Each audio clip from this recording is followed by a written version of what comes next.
Le sang coulait encore de ma gorge quand j'ai ouvert les yeux. Pas le sang chaud et poisseux de cette nuit fatale à Paris. Non, celui d'une coupure insignifiante. Un accident de rasoir dans la salle de bain de mon appartement haussmannien. 10 ans plus tôt. J'étais revenu. Ressuscité dans ce corps de 25 ans. Celui que j'avais habité avant que la lame ne tranche ma vie. Avant que les rires moqueurs de mes soi-disant amis ne se muent en un cœur de hyène autour de mon cadavre. Et le pire? Je me rappelais tout, le goût métallique de la trahison. Les murmures de folle et solitaire qui avaient précédé le coup fatal.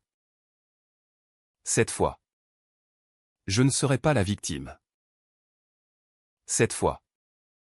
Je serai le bourreau. C'était une matinée d'octobre 2015. Grise et pluvieuse comme le tempérament parisien. J'étais Élise Moreau. Assistante éditoriale dans une petite maison d'édition du Marais. Amoureuse d'un fantôme que personne ne croyait réel, Alexandre. Mon fiancé secret. Nous nous étions rencontrés lors d'un vernissage au Louvre. Un soir où les toiles de Delacroix semblaient saigner de passion interdite. Il était architecte. Mystérieux.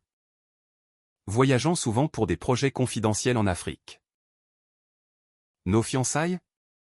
Un anneau discret à mon doigt. Un serment chuchoté sous la tour Eiffel au crépuscule. Mais à mes amis cette clique de bobos branchés. Héritier de fortune familiale et critique d'art autoproclamé. Alexandre n'existait pas. Ton fiancé imaginaire. Ricaneil lors de nos dîners au comptoir général. Entre deux verres de vin nature et des blagues sur ma solitude pathétique. Je me souviens de la première fissure. Ce brunch dominical chez Léa. Dans son loft de Belleville. Léa Duval? Ma meilleure amie depuis l'ENA ou du moins. Ce qu'elle en avait retenu avant d'abandonner pour épouser l'argent de son père. Elle organisait son annonce de fiançailles avec Pierre. Un banquier aux dents blanches et au sourire carnassier. La tablée comptait une dizaine de convives, des journalistes de Libération. Un galeriste snob. Et moi. L'éternel célibataire. Élise. Chérie. Raconte-nous encore ton Alexandre. Est-ce qu'il t'envoie des selfies depuis le Sahara? Ou juste des cartes postales avec des chameaux dessinés? Les rires avaient fusé. Aigre comme du citron vert. J'avais rougi. Serré mon verre de mimosa. Et balbutié que oui. Il existait. Qu'il rentrait bientôt. Mais Pierre, avec son accent du 16e arrondissement, avait enchaîné, peut-être que c'est ton alter ego. Élise. Une projection freudienne pour combler le vide existentiel des trentenaires parisiennes. Tout le monde avait applaudi. Et Léa, les yeux pétillants de malice, avait ajouté, allez. À vous. C'est un vibromasseur high-tech que tu as prénommé Alexandre. Ce n'était que le début. Les semaines suivantes. Les moqueries se sont muées en une campagne sournoise. Des messages groupés sur WhatsApp, des mèmes de femmes seules avec des chats. Titré Élise et son prince charmant virtuel. Des invitations exclues au désolé. Chérie. C'est un dîner en couple. Me reléguant au statut de 5e roue. Et moi. Idiote. Je gardais le silence, protégeant notre secret. Alexandre insistait, ne leur dis rien. Ma love. Ils ne méritent pas notre vérité. Il voyageait pour un projet humanitaire au Mali. Finançant des écoles avec ses propres deniers à un homme rare. Généreux. Que j'avais rencontré par hasard lors d'une expo sur l'art colonial. Notre amour était pur. Loin des intrigues mondaines. Mais la trahison couvait plus profond. Un soir, seul dans mon studio du 11e, j'ai reçu un appel anonyme. Une voix déformée. Masculine, ton Alexandre? Il est mort? Élise. Enterré sous le sable du désert. Et toi? Tu vas le suivre. J'ai ri. Nerveuse. Pensant à une blague cruelle de la bande. Pourtant. Le doute s'est insinué. Les appels suivants étaient des extraits audio volés, nos murmures d'amour. Diffusés comme un soap-opéra pathétique. Qui avait accès à mon téléphone? Léa. Bien sûr, elle avait emprunté mon portable lors d'un apéro. Soi-disant pour shaker un resto. Le point de non-retour fut la fête de fiançailles de Léa. Un gala somptueux au pavillon Dauphine. Sous les platanes jaunissants du bois de Boulogne. J'y allais en robe vintage. L'anneau d'Alexandre au doigt. Espérant peut-être le voir surgir. De retour inopiné. La salle bruissait de cristal et de parfums chers, Chanel No. 5 et rire forcé. Léa. Radieuse en Givenchy blanc. M'a prise à part, Élise. Sérieusement? Arrête avec cette fable. Pierre et moi. On s'inquiète pour toi. Viens. On va te présenter quelqu'un, un vrai homme. Pas un mirage. Ses yeux brillaient d'une pitié condescendante. Mais j'y ai vu autre chose, une lueur de triomphe. La soirée a dégénéré en un cirque. Autour du buffet de foie gras et de macarons la durée. Le sujet est revenu, Élise. Ton fiancé imaginaire va-t-il danser avec les fantômes ce soir? Pierre a lancé le défi, montre-nous une photo. Où on trinque à ta solitude éternelle. Les verres se sont levés. Et les rires ont éclaté. Strident. J'ai senti la rage monter. Mais j'ai tenu bon.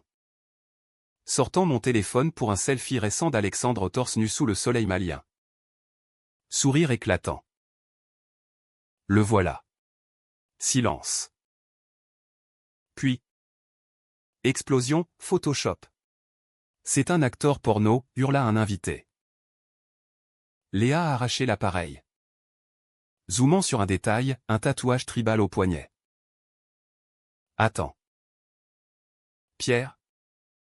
Regarde ça. C'est le même que sur cette vieille photo de toi.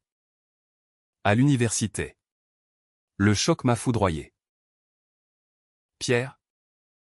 Blême? À bredouiller, coïncidence. Mais je savais. Alexandre n'était pas un fantôme.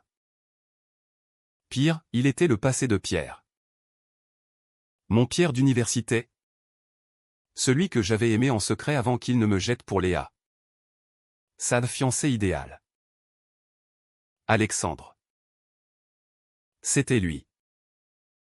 Il avait changé de nom. Fui son passé pour racheter ses erreurs dont la mienne. Une grossesse avortée en silence. Un secret que j'avais porté seul. Et maintenant? Il le savait. La trahison n'était pas seulement les moqueries, c'était un complot. Léa avait fouillé. Découvert. Et planifié cette humiliation publique pour me briser définitivement. J'ai fui dans les jardins. Pleurant sous la pluie fine. C'est là qu'ils m'ont trouvé, Pierre et Léa. Complices dans l'ombre. Élise. C'est pour ton bien. Murmura-t-elle. Mais ses mains tremblaient. Pierre a sorti un couteau, un cadeau de la soirée. Un coupe-papier orné. Finissons avec tes délires. La lame a tranché net. Et le monde s'est noyé en noir. Et maintenant? Ressuscité dans ce matin de 2015. Je sens le pouls de la vengeance battre dans mes veines. Les 10 ans à venir? Je les réécrirai en lettres de sang. Léa. Pierre. Et toute leur clique de vipères parisiennes Perron. Mais d'abord, je dois contacter Alexandre le vrai. Celui qui n'a pas encore fui. Il arrive ce soir. Par le train de nuit depuis Marseille. Cette fois, je ne le laisserai pas partir. Et quand la fête de fiançailles aura lieu? Ce ne sera plus eux qui riront. Je compose le numéro. La voix assurée, Alexandre. C'est Élise. J'ai un plan. Et tu vas adorer la chute. La pluie martèle la fenêtre. Comme un applaudissement funèbre. Paris s'éveille. Ignorant que sa plus belle ordure est de retour. Les jours suivant ma résurrection furent un tourbillon de calculs froids. Comme si mon esprit, forgé dans le creuset de la mort, était devenu une machine à broder des toiles d'araignée. J'ai revu Alexandre ce soir-là. Au café de Flore, sous les yeux curieux des touristes. Il était là. Inchangé, cheveux noirs en bataille. Yeux bleus comme la Seine en crue. Un sac de voyage usé à ses pieds. Élise? Tu as l'air différente. Plus vive. J'ai souri. Effleurant son tatouage du bout des doigts. C'est parce que je sais maintenant qui tu es vraiment. Pierre, ou devrais-je dire Alexandre? Son visage s'est décomposé. Puis recomposé en un masque de résignation. Il a tout avoué, la fuite après l'université. La honte de m'avoir abandonné enceinte. Le changement de nom pour renaître en architecte humaniste. Je t'aimais encore. Élise. C'est pour ça que je suis revenu incognito. Mais Léa. Elle a menacé de tout révéler si je ne jouais pas le jeu. Le jeu. Voilà le mot-clé. Léa n'était pas qu'une mondaine jalouse, elle était une manipulatrice née. Fille d'un magnate de l'immobilier qui avait appris l'art du chantage dès le berceau. Pierre Alexandre. Mon amour perdu avait été son pion, fiancé de façade pour un mariage d'intérêt. Couvrant les dettes de la famille Duval avec ses fonds offshore. Et moi? J'étais l'obstacle. La folle qui menaçait d'exposer leur hypocrisie. Il prépare la fête pour dans un mois. M'a-t-il dit? La voix basse. Et il compte sur ton humiliation pour te faire interner. Léa a déjà contacté un psy complice. Interné. Le mot m'a glacé. Dans ma vie précédente. C'est exactement ce qui s'était passé après ma disparition, un staging d'accident. Mon corps retrouvé et suicidé. Et les ragots transformés en diagnostic posthume de dépression. Pas de police. Pas d'enquête, juste des condoléances larmoyantes au Père Lachaise. Cette fois, je renverserai les rôles. Nous irons à cette fête? Ai-je décrété. Mais pas comme des invités. Comme des juges. Le plan se dessinait dans l'ombre de mes nuits insomniaques. D'abord, infiltrer le cercle. J'ai rappelé Léa. Feignant l'amnésie joyeuse, chérie. Oublie mes bêtises sur Alexandre. Je suis prête à tourner la page et à célébrer tes fiançailles comme il se doit. Elle a mordu à l'hameçon. Ravie de sa proie repentante. Les semaines suivantes. J'ai joué la comédie, dîner au septime. Où je riais de mes illusions passées, apéro au expérimental cocktail club. Où je complimentais Pierre sur son charme irrésistible. Alexandre. De son côté. Maintenait la distance, un fantôme bien vivant. Envoyant des messages codés via un compte burner, les fondations craquent. Patience. Mais la trahison avait des racines plus noires. Un secret que ma mort m'avait révélé dans un flash agonisant. Pierre n'était pas qu'un lâche, il était un voleur. Lors de notre idylle universitaire à la Sorbonne. Il avait détourné des fonds d'une association étudiante que je gérais, des dons pour des réfugiés syriens. Siphonné pour financer ses nuits folles. J'avais couvert pour lui. Par amour. Portant le blâme quand l'audit avait éclaté. Résultat? Mon renvoi. Ma réputation tachée. Et cette grossesse solitaire que j'avais dû interrompre seul. Dans une clinique anonyme du 20e. Léa savait tout, elle avait les preuves. Des emails falsifiés me désignant comme coupable. C'était leur assurance vie, me briser pour que je ne parle jamais. Pour contre-attaquer.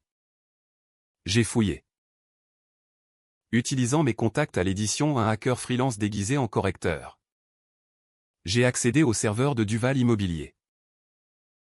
Là. Le trésor, des transferts occultes. Des pots de vin à des urbanistes parisiens pour des permis truqués. Pierre signait les chèques, Léa. Les contrats.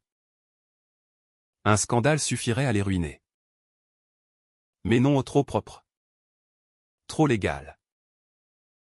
Ma vengeance devait être théâtrale. Controversée. À la française, un drame en acte. Où les masques tombent sous les lustres de cristal.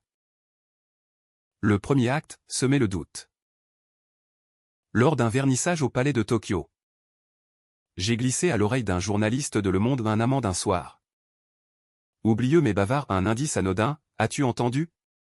Les Duval préparent un mariage. Mais leur fiancé a un passé. Si rien. Disons. Les rumeurs ont enflé comme une baguette au four, ou espèrent sur des fraudes.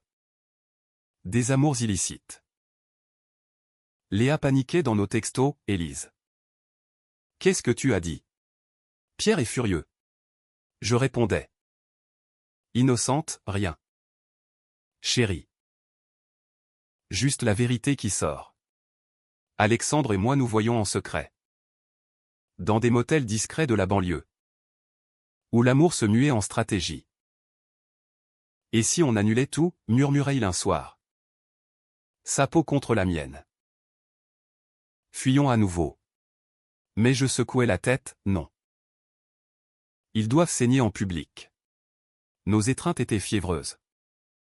Chargées d'une urgence vengeresse, un mélange de tendresse et de rage qui nous liait plus fort qu'avant. Il avouait ses regrets, j'ai été un lâche. Élise. Mais pour toi. Je deviendrai lion. La tension montait vers la fête. Invitation lancée, une soirée intime pour 200 convives. Au cœur du 7e. Dans un hôtel particulier loué à prix d'or. Thème, amours éternels. Ironie suprême. J'ai préparé ma tenue, une robe rouge sang. Fente audacieuse. Comme une Carmen moderne prête à poignarder. Et dans mon sac. Non un couteau. Mais un dossier USB ou l'épreuve. Prête à être projeté sur l'écran géant de la soirée. Mais voilà le premier twist mineur, un appel de Léa. Larmoyant. Élise. Je suis enceinte. C'est pour ça qu'on accélère le mariage. Ne me déteste pas. Enceinte. De Pierre? Bien sûr.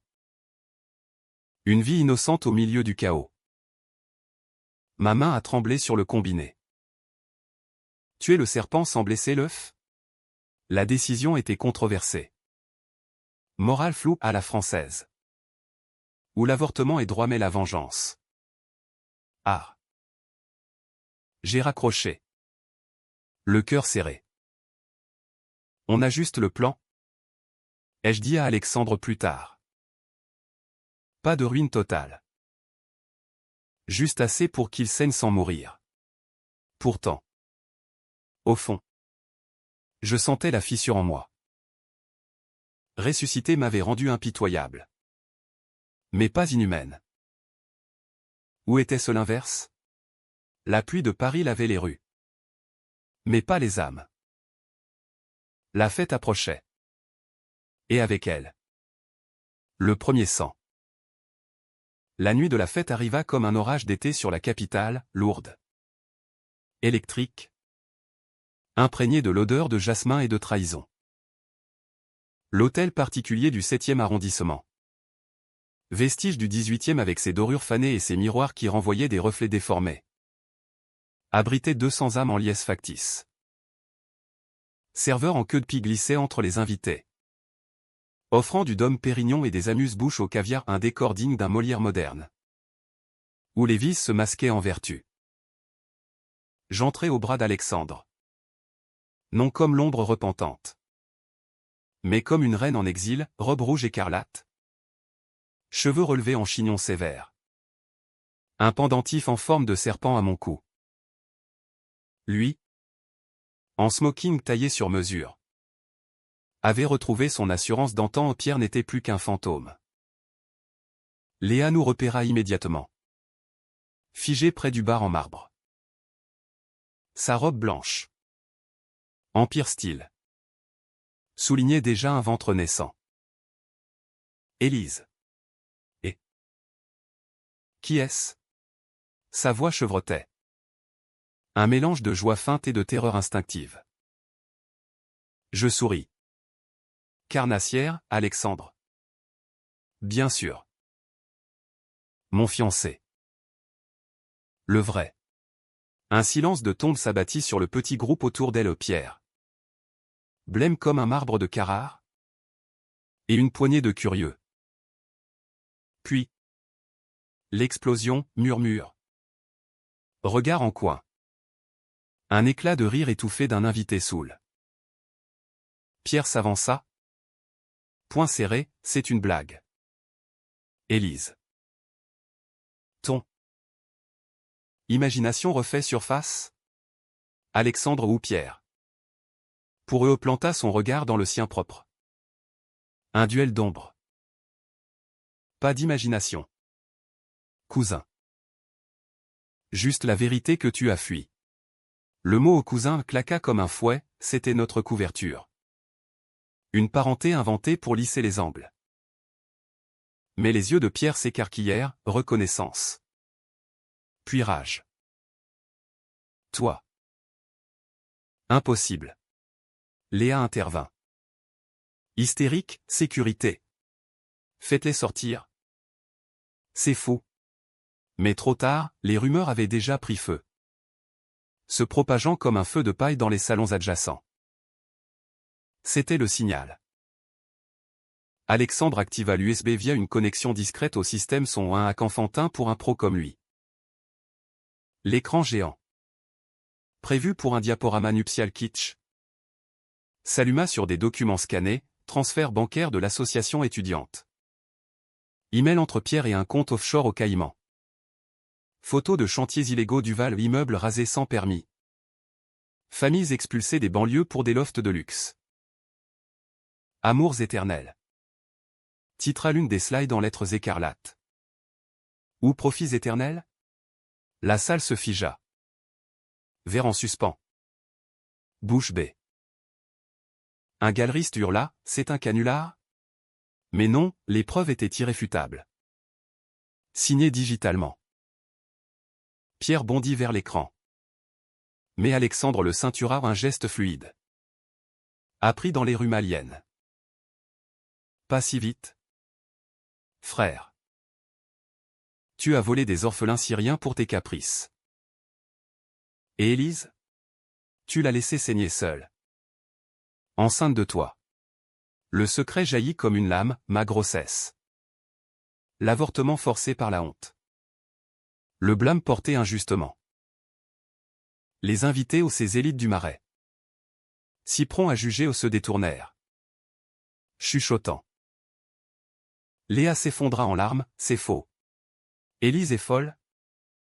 Elle invente. Mais son regard trahissait la panique, elle savait.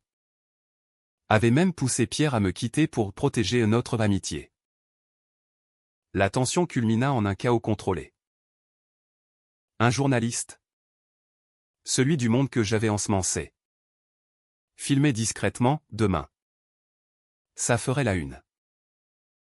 Scandale nuptial, trahison et fraude au cœur de Paris.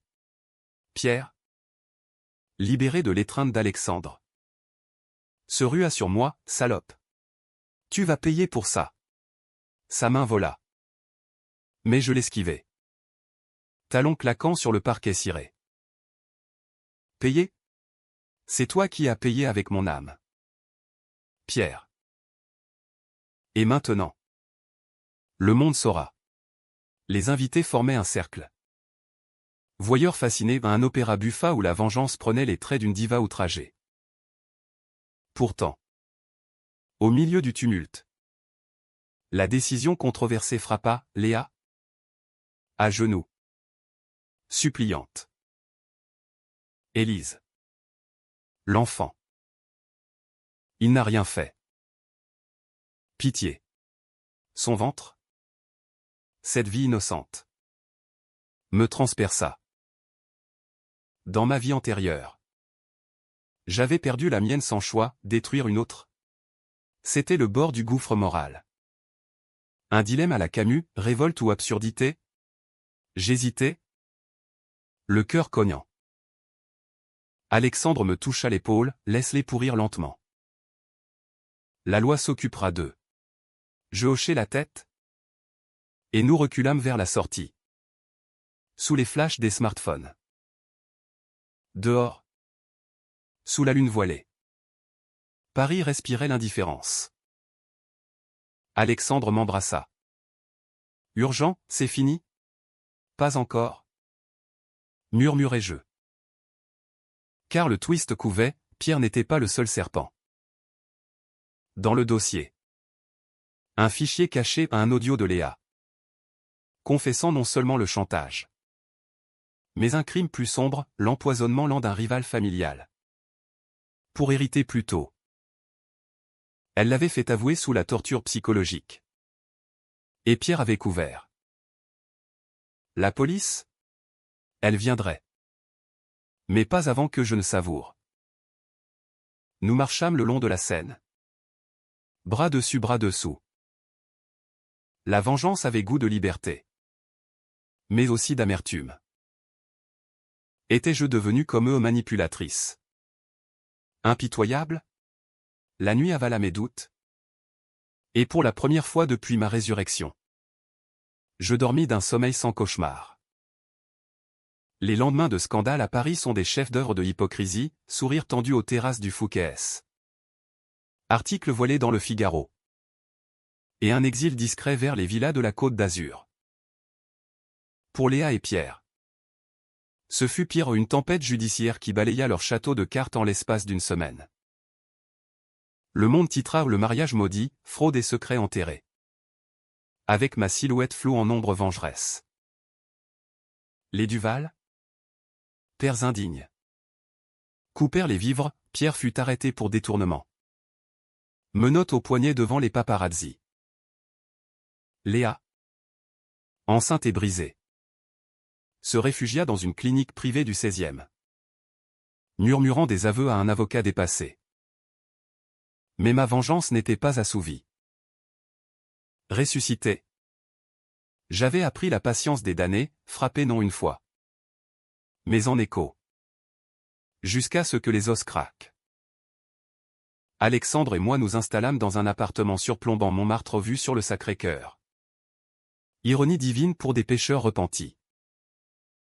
Il reprit son vrai nom. Pierre effacé comme une tache d'encre. Marié. Maintenant, demanda-t-il un matin. Café au lait en main. Je ris, bientôt. Mais d'abord, finissons le spectacle. Le prochain acte visait la clique élargie, ses amis qui avaient ri. Complice muet de la moquerie. Clara. La journaliste de Libération. Qui avait tweeté Élise et son prince de contes de fées solitude parisienne, Marc. Le galeriste. Qui avait lancé les mèmes, et les autres? Ces ombres grises du microcosme culturel. J'organisais un dîner de réconciliation chez moi au thème « Vérité et vin ». Avec des bouteilles de Bordeaux millésimées pour lubrifier les langues. Ils vinrent. Curieux et contrits, Élise. On était des idiots. Pardonne-nous. Au dessert aux tartes aux pommes caramélisées. Clin d'œil à l'Éden perdu. Je projetais les enregistrements. Pas les miens. Mais les leurs, des WhatsApp volés. Des mails où ils spéculaient sur mon internement imminent. Riant de ma folie. On t'aime. Élise. Mais sérieusement? Un fiancé imaginaire? Clara pâlit. Marc bafouilla, c'était de l'humour. Humour. Le mot me révulsa. En France? L'humour tue. Répliquai-je. Et il a failli me tuer. Alexandre? Silencieux jusque-là. Ajouta, vous avez alimenté un monstre. Maintenant. Regardez-le danser. La décision controversée de la soirée, pas de police pour eux trop petits. Trop mesquins. Au lieu. Un pacte, chacun avouerait publiquement. Via un billet d'excuse sur Medium ou un post Instagram. La solitude que nous avons moquée. Les likes pleuvraient. La culpabilité collective les rongerait. Clara pleura, tu es impitoyable. Élise. Non. Corrigez-je. Juste ressuscité. Pourtant. Le vrai haut voltage vint de l'intérieur. Léa m'appela une nuit. Voix brisée par les contractions précoces, Élise. L'enfant. C'est le tien. Pas de Pierre. Un donneur anonyme. Pour masquer nos dettes. Twist, elle avait simulé la paternité pour piéger Pierre. Mais le sperme provenait d'une banque où j'avais, anonymement, contribué des années plus tôt un geste altruiste post-avortement. Pour rendre ce que j'avais perdu. Mon enfant. En elle. Le monde bascula. Vengeance ou maternité? Je hurlai dans le combiné, garde-le. Écrase-toi avec ce fardeau. Alexandre. Témoin. Me serra, c'est fini. Élise. Laisse aller. Mais non. Le climax approchait, le procès de Pierre. Au palais de justice de l'île de la Cité. J'y allais comme témoin. Robe noire sobre. Alexandre à mes côtés. La salle empestait le vieux bois et la sueur des accusés. Pierre. Enchaîné. Me fusilla du regard, traîtresse. Le juge lut les charges, fraude. Chantage. Et pire complicité dans l'empoisonnement de Raoul Duval. Le père de Léa. Mort accidentellement d'une overdose prescrite. Léa avait falsifié les ordonnances, Pierre. Fournit le poison. Mon témoignage fut une lame, détail de la grossesse. Des vols. Des nuits où il tramait ma chute. La cour suspendit. Haletante. Puis. Le coup de théâtre, je produisis l'audio final. Celui de Léa confessant tout à Pierre. Ivre lors d'une soirée arrosée. Papa devait partir pour qu'on hérite. Tu m'as aidé. Mon amour. Pierre s'effondra. Hurlant, elle m'a forcé. Léa. En chaise roulante pour le procès aux fausses alertes à l'accouchement. Sanglota, pour nous. Élise. Pour notre cercle. Le verdict tomba comme une guillotine, 20 ans pour Pierre. 15 pour Léa avec sursis pour la maternité. L'enfant naîtrait en prison. Confié à une tante. Justice française, impitoyable mais humaine. Dehors. La presse assaillie, la vengeresse de Paris, du suicide à la résurrection. Je souris au flash. Alexandre me protégeant. Mais la tension ne s'évapora pas. Dans l'ombre. Un doute, et si ma résurrection n'était qu'un rêve? Les cicatrices de ma gorge. Absentes. Me hantaient. Alexandre murmura, oublie le passé. Facile à dire. La vengeance m'avait guéri. Mais aussi marqué une femme controversée. Adulée et haïe. 6 mois plus tard. Paris avait digéré le scandale comme un croissant rassis, Pierre en cellule à frêne. Léa en maison d'arrêt pour mère. Élevant notre son enfant derrière des barreaux dorés par l'argent familial résiduel. La clique s'était dispersée, Clara en reportage au Rwanda. Fuyant les likes de culpabilité, Marc. Ruiné par un boycott artistique. Vendant ses toiles aux puces de Saint-Ouen. Moi, j'avais été promue éditrice. Mon histoire inspirant un best-seller anonyme, La fiancée fantôme. Un roman à clé qui grimpa aux listes du Figaro littéraire. Alexandre et moi. Fiancés pour de vrai. Planifions un mariage discret à Provence, vigne et lavande. Loin des lustres empoisonnés. Pourtant, la vengeance n'est jamais un festin sans amertume. Le twist final surgit un soir d'hiver. Sous la neige rare qui saupoudrait les toits haussmanniens. Une lettre anonyme glissa sous ma porte, papier crème. Sceau en cire rouge sang. À l'intérieur. Une photo au moi. Enfant. Avec une femme inconnue. Et un mot, ta vraie mère n'était pas celle que tu crois. Demande à Léa. Mon cœur s'arrêta. Ma mère. Décédée d'un cancer quand j'avais 10 ans. N'était qu'un mensonge? Je composais le numéro de la prison. Voix tremblante. Léa répondit. Voix rauque, Élise. Je sais pourquoi tu appelles. Les aveux coulèrent, ma naissance n'était pas légitime. Ma mère adoptive avait couvert un viol au celui de Raoul Duval. Le père de Léa. Sur une employée immigrée. L'enfant? Moi. Raoul. Mon grand-père biologique avait payé pour le silence.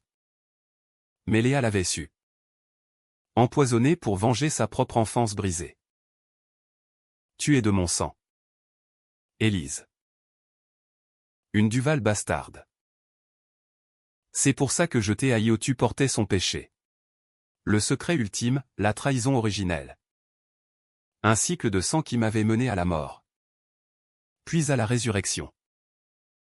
Je raccrochai. Le monde en vrac. Alexandre me trouva effondré, quoi? Je lui tendis la lettre. Ses yeux s'assombrirent, on confronte. Ensemble. Le lendemain.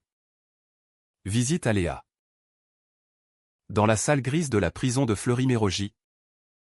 Elle tenait l'enfant, une fille aux yeux verts comme les miens. Nommée Élise Junior. Ricana-t-elle.